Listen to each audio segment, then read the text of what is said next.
मध्य पूर्व में उत्तेजना वृद्धि।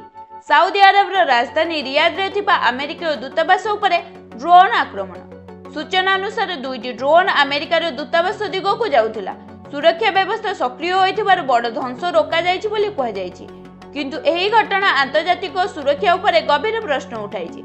एही आक्रमण ईरान करिथिबार दाबी हेउछि। गत किछि दिन धरि अंचल रे ड्रोन और मिसाइल आक्रमण बढ़िथिबारु आक्रमण को नै चिंता वृद्धि पाइछि। अमेरिकार राष्ट्रपति डोनाल्ड ट्रम्प कठोर भाव में प्रतिक्रिया दे कहिसेंति एपरि आक्रमण बर्दाश्त करा जिवो नाही। से ईरान को सचेतन करी कहिसेंति जे जदि अमेरिकार दूतावास उपरे आउ आक्रमण करे तबे तार दृढ़ प्रतिक्रिया दिया जिवो। एही घटना पर साउदी अरब सुरक्षा व्यवस्था बृहत मात्रा रे वृद्धि करा जायछि। दूतावास और विदेश संस्था मानक चारि पाखरे अधिक सेना नियोजन करा जायछि। विश्वर अनेक देश एही परिस्थिति को शांत करिबा पई कूटनीतिक चेष्टा करुछन्ति। विश्लेषक माने कहिसंति जे जदि एही उत्तेजना बढ़े तेबे एहा मध्य पूर्व रे एक बड़ सामरिक संघर्ष रूप नेब, जहा प्रभाव विश्व तैल बजार ठारू आरंभ करी आंतर्जातिक राजनीति उपरे पड़िबो।